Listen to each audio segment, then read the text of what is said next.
प्यारे विद्यार्थियों नमस्कार। प्रकाश सर हिंदी पर आप सभी का स्वागत है। इस वीडियो में हम कक्षा 12 हिंदी साहित्य के जो अंतरा पुस्तक है जिसका ये अंतिम लेसन है घनानंद। घनानंद का कवि परिचय है। रीतिकाल के रीति मुक्त या स्वच्छंद काव्यधारा के प्रतिनिधि कवि घनानंद का जन्म सन 1673 ईस्वी के आसपास माना जाता है। प्यारे विद्यार्थियों, चैनल पर यदि आप नए हैं तो सब्सक्राइब करें, बेल आइकन प्रेस कर आल पर क्लिक अवश्य करें। घनानंद दिल्ली के बादशाह मोहम्मद शाह के मीर मुंशी थे। कहते हैं कि दरबार की एक नर्तकी सुजान से उनका अटूट प्रेम था। उसी के प्रेम के कारण घनानंद बादशाह के दरबार में बेअदबी कर बैठे, जिससे नाराज होकर बादशाह ने उन्हें दरबार से निकाल दिया। साथ ही घनानंद को सुजान की बेवफाई ने भी निराश और दुखी किया। अतः वे विरक्त होकर वृंदावन चले गए। निम्बार्क संप्रदाय में दीक्षित होकर भक्त के रूप में जीवन निर्वाह करने लगे, परंतु वे सुजान को नहीं भूल पाए और अपनी रचनाओं में सुजान के नाम का प्रतीकात्मक प्रयोग श्री कृष्ण के रूप में करते हुए काव्य रचना करने लगे। घनानंद मूलतः प्रेम की पीड़ा के कवि हैं। वियोग वर्णन में उनका मन अधिक रमा है। उनकी रचनाओं में प्रेम का अत्यंत गंभीर, निर्मल, आवेग में और व्याकुल कर देने वाला उदात्त रूप व्यक्त हुआ है। इसलिए घनानंद को साक्षात रस मूर्ति कहा गया है। सन 1760 ईस्वी में उनकी मृत्यु हो गई है। तो ये घनानंद का जीवन परिचय था। इनके द्वारा रचित जो पद हैं उनमें से कुछ पद हमारी पाठ्य पुस्तक में सम्मिलित किए गए हैं, जिनको हम पढ़ते हैं। पहला कविता है।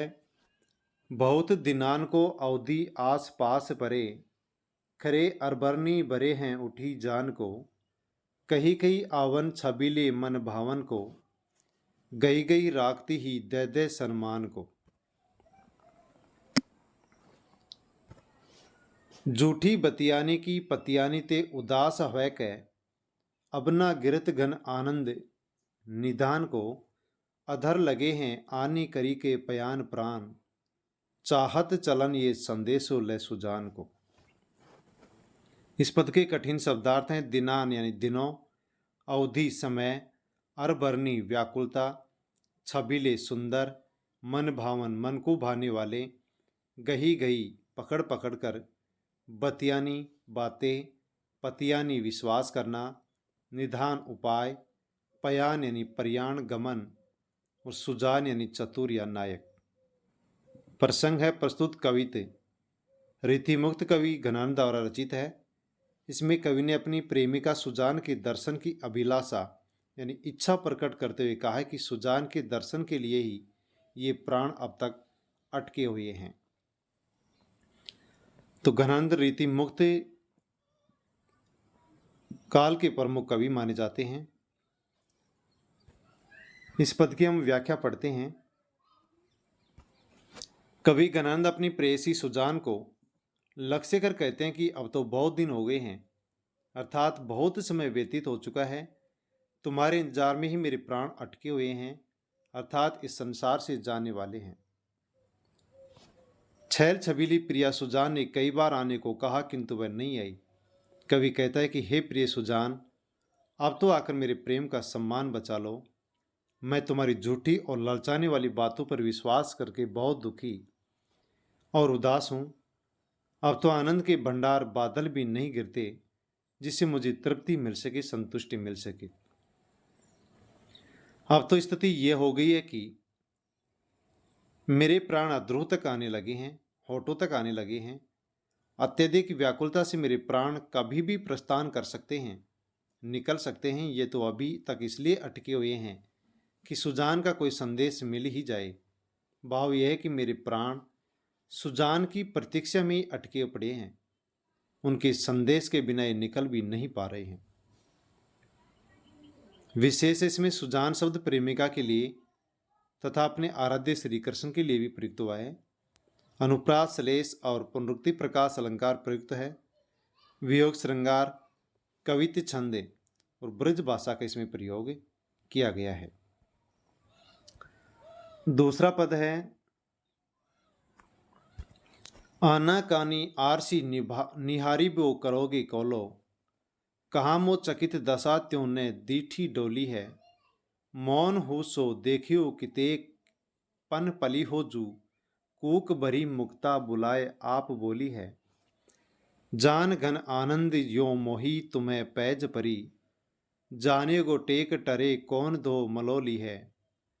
रुई दिए रहोगे कहाँ लो बहराए बे की, कभू तो मरिए पुकार कान खोली है। कठिन शब्दार्थ इस पद के आनाकानी टालने की बात। आरसी स्त्री द्वारा अंगूठी में पहना जाने वाला शीशा जड़ा आभूषण, शीशा या दर्पण। निहारी वो देखना, कौलो कब तक, त्यों तुम्हारी, दीठ यानी दृष्टि, कितेक कितने, पन यानी प्रण प्रतिज्ञा, पाली हो यानी पालन करना, कूक भरी पुकार भरी, मुक्ता चुप्पी, जान यानी चतुर, पैज यानी बहस, टेक यानी प्रतिज्ञा, मलोली है मलाल होना, बहराए बे बहरा बनने का नाटक, मेरी ये मेरी, कान खोलिए कान खोल करके सचेत करना। प्रसंग प्रस्तुत कवित कवि घनानंद द्वारा रचित है। इसमें नायिका द्वारा प्रिय की पुकार को सुनने पर भी अनसुना करने और मिलने में आनाकानी करने का वर्णन किया गया है। कवित्त छंद हैं। कवित्त छंद में एक पंक्ति में 31 या 32 वर्ण होते हैं। इस पद की व्याख्या है, कवि घनानंद अपनी प्रेयसी सुजान से कहते हैं कि अब तुम कब तक मिलने में आनाकानी करती रहोगी और कब तक आरसी यानी दर्पण में देखते रहने का बहाना बनाती रहोगी। मेरी दशा की ओर तुम्हारी नज़र क्यों नहीं जाती, अर्थात मेरी दशा पर तुम्हें तरस क्यों नहीं आता। मैं मौन रहकर देख रहा हूं कि तुम कब तक अपनी जिद पर अड़ी रहती हो। मेरी कूक भरी मुक्ता अर्थात पुकार भरी चुप्पी तुम्हें बुलवा कर ही रहेगी, अर्थात मैं भी कम जिद्दी नहीं हूं। मैं तुम्हें बुलवा कर ही रहूँगा और तुम्हें अपना हट छोड़ना पड़ेगा। हे सुजान, मुझे भी तुझसे ये जिद है और तुम ये जानना चाहती हो कि पहले कौन बोलता है। मुझे इस बात का दुख है कि तुमने तो अपने कानों में रुई डालकर बहरा होने का बहाना बना रखा है, लेकिन मैं ये जानता हूँ कि मेरी पुकार एक दिन तुम्हारे कानों को खोलकर ही रहेगी, अर्थात मेरी बात तुम तक पहुँच कर रहेगी और तुम उसे सुनोगी। इस पद का विशेष है, प्रिय मिलन की आशा बलवती होती दिखाई पड़ती है। नायक की कूक भरी मुक्ता, चकित दशा व पुकार में उसकी वेदना व्यक्त हुई है। अनुप्रास, संयुक्ति या आक्षेप अलंकार प्रयुक्त है। कवित्त छंद में ब्रज भाषा के प्रयोग के साथ वियोग श्रृंगार रस है। श्रृंगार रस के दो भेद होते हैं, संयोग और वियोग। तो वियोग श्रृंगार रस है।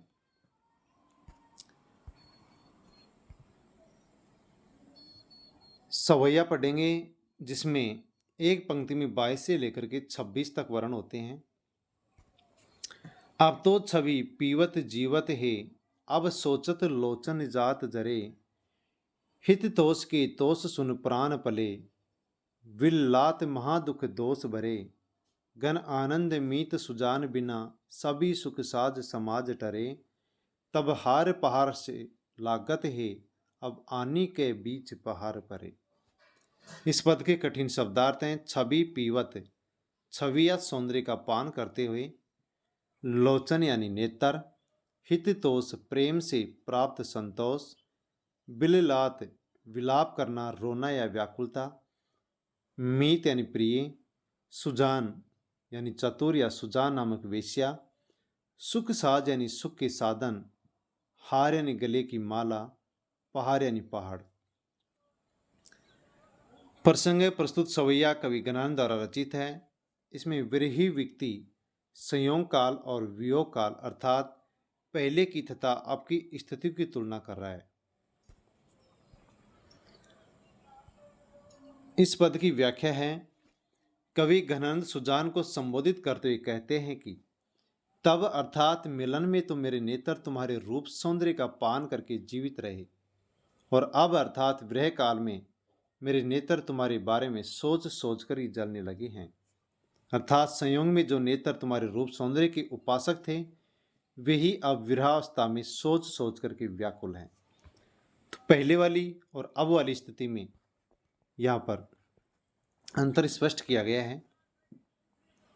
संयोगावस्था में मेरे प्राण प्रेम से प्राप्त संतोष के कारण सुख अनुभव करते थे, किंतु अब विरह काल में व्याकुल होकर भयंकर दुख झेल रहे हैं। कवि घनानंद कहते हैं कि परम प्रिय सुजान के बिना सभी सुख के साधन खत्म हो गए हैं, अर्थात उसके वियोग में समस्त सुख सुविधाएं नष्ट हो गई हैं। संयोगावस्था में सुजान के गले का हार हमारे मिलन में बाधक बनने के कारण पहाड़ के समान लगता था। हार को पहाड़ के समान बताया गया है। अब दोनों के बीच दूरी रूपी पहाड़ ही खड़ा हो गया है, अर्थात दोनों ही दशाओं में मिलन असंभव सा ही प्रतीत हो रहा है। मिलन में सुजान के गले में जो हार है उसको पहाड़ के समान कवि पहले मानता था, लेकिन अब दोनों के मिलन में दूरी रूपी पहाड़ आकर के खड़ा हो गया है। दोनों स्थितियों में ही मिलन संभव नहीं है। विशेष संयोग और वियोग की अवस्थाओं का तुलनात्मक वर्णन हुआ है। मिलन की अवस्था के स्मरण में याद में स्मृति बिंब साकार हुआ है। छवि पीवत में रूपक अलंकार है। सुख साज समाज में अनुप्रास और हार पहाड़ में उपमा अलंकार है। छंद सवैया है, भाषा ब्रज है और वियोग श्रृंगार रस का प्रयोग हुआ है। दूसरा सवैया है, पूर्ण प्रेम को मंत्र महापनजा, मदी सोदी सुदारी है लेख्यो, ताही की चारु चरित्र विचतरनी यो, पची के रची राखी बिसेख्यो, ऐसो हियो हित पत्तर पवित्र जो, आन कथा ने कहू अवरेख्यो, सो गन आनंदे जान अजान लो टूक कियो पर बाचिन देखियो। कठिन शब्दार्थ है पूर्ण यानी संपूर्ण, महापन बहुत बड़ी प्रतिज्ञा, महा यानी बड़ी, पन यानी प्रतिज्ञा, मधि यानी मध्य, सोधी यानी सोच विचार कर, सुधारी संशोधित करके, ताही के उसी के नायक के, चारु यानी सुंदर, चरित्र यानी कार्य व्यवहार, पचिक यानी परिश्रम पूर्वक, रची यानी बनाकर, हित पत्तर प्रेम पत्तर, आन कथा अन्य बात, अवरेख्यो लिखी ए जान अज्ञानियों के समान, टूक कियो फाड़ दियो। इस पद का प्रसंग है। प्रस्तुत सवैया कवि घनानंद द्वारा रचित है। इसमें कवि ने अपनी प्रिय सुजान को उपलम्ब दिया है, उलाहना दिया है कि उसने मेरे हृदय रूपी प्रेम पत्र को बिना पढ़े ही फाड़कर टुकड़े टुकड़े कर दिया है। इस बात से उसे अत्यधिक वेदना हो रही है, दुख हो रहा है। इस पद की व्याख्या की कवि कहते हैं कि हे प्रिया सुजान, मैंने संपूर्ण प्रेम के महामंत्र को बहुत सोच विचार कर समझकर तुम्हारे उज्जवल प्रेम व्यवहार को ध्यान में रख करके प्रेम पत्र लिखा। भाव यह कि हृदय रूपी प्रेम पत्र में प्रेम की महानता के मंत्र को पढ़कर मैंने ये प्रेम पत्र लिखा। मैंने तुम्हारे सुंदर चरित्र व अच्छे कार्यों या विचित्र कार्यों का विशेष रूप से परिश्रम पूर्वक उल्लेख किया था। उस प्रेम पत्र में तुम्हारे अलावा अन्य किसी कथा का न तो उल्लेख था तथा ऐसी प्रेम कथा अन्यतर कहीं और नहीं लिखी गई थी।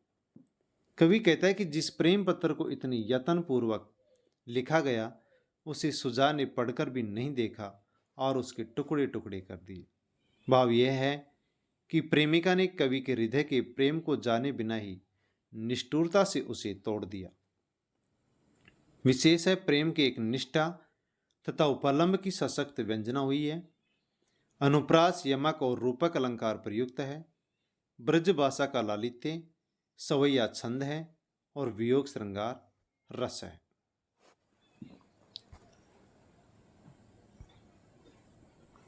प्यारे विद्यार्थियों, ये पाठ्य पुस्तक के प्रश्न हैं, व्याख्या हमने जान ली है। पाठ्य पुस्तक का फर्स्ट, सेकंड और थर्ड क्वेश्चन है।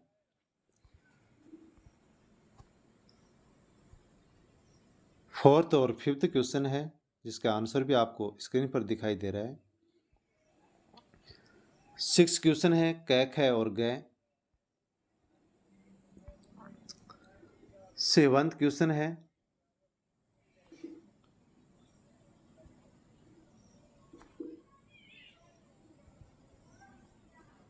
संदर्भ सहित व्याख्या कीजिए। आठवां क्वेश्चन है